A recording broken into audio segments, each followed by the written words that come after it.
we noticed a pattern, right, early on.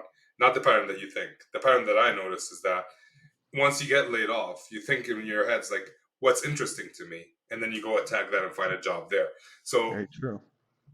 how a lot of people don't understand or don't know what is interesting to them. All they think was like, I need to find the next job, especially when they're laid off. How were you able to define or get clarity on what is interesting to you, and then actually find a job in what is interesting?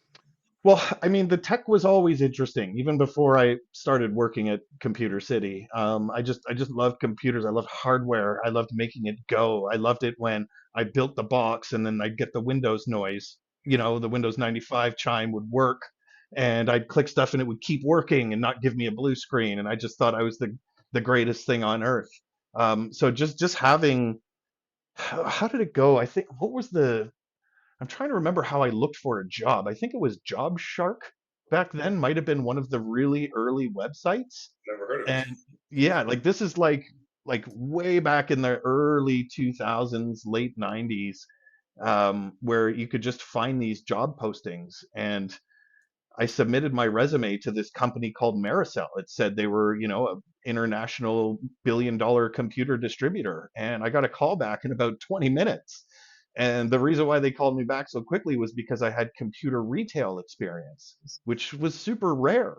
So for them to bring on a guy that knows customer service in retail, knows technology on the ground level, and just kind of have a natural aptitude for people, and which means sales, got the job in about 3 weeks.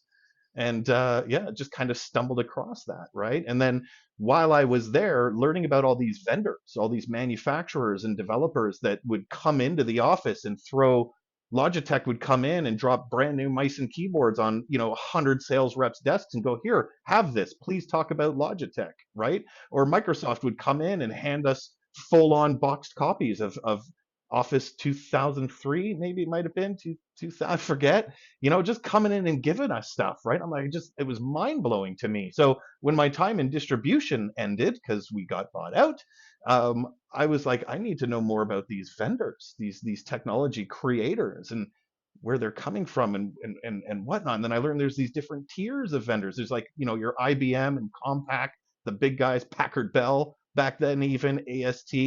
Um, right across the board to these smaller startups like this net integration company that had a private equity backer and a cool technology and a bunch of smart dudes that were looking to take it to market. So it's just amazing how it really worked out, how I took a lot of sales and technical understanding and turned that into a full-on solutions engineering career without even frankly realizing it. I feel like I kind of karate kidded myself, if that makes sense, right? I'm waxing on, waxing off. I don't know why, but it turns out now I Okay, can block some kicks.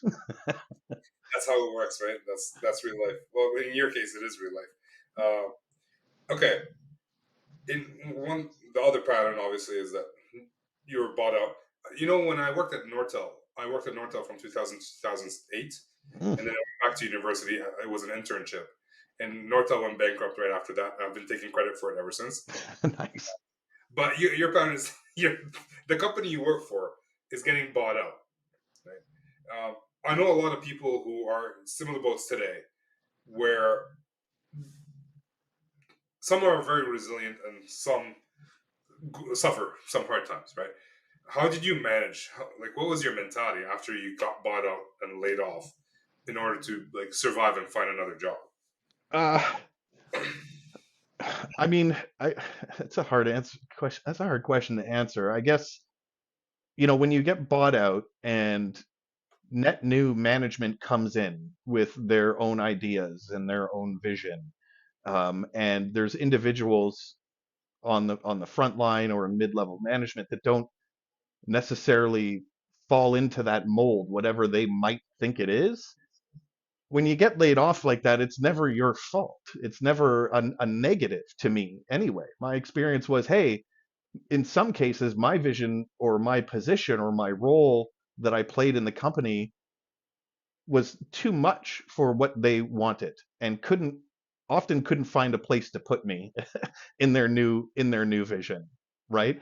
Which was a positive and a bit of a confirmation that I think I know what I'm doing. I just need to find the right place that has a fit for the skill set that I can that I can bring forward to a company to help them grow and move forward as an individual contributor at the time, right? So when you get bought out, it's really, you have no control, especially if you're an individual contributor. You have no control of what's going to happen around you. You're either going to fit the vision, or you're going to present yourself as somebody that does not fit the vision. I definitely did not fit the vision when Maricel got bought out by Cinex. I was, very young and very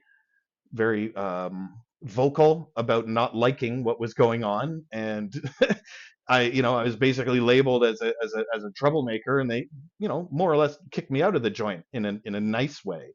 Everything is a life lesson, and you just never know how that's going to go until you're in it. It can go in so many ways. Yeah, and sometimes you're just a number. Like in your case, people knew who you were, and you were a troublemaker. But a lot of times, people are just a number, and Yeah, when you're managed by number. It's just your number is up, and it's unlucky, and it's time to move on. It has nothing to do with you or your performance. very Uh, true.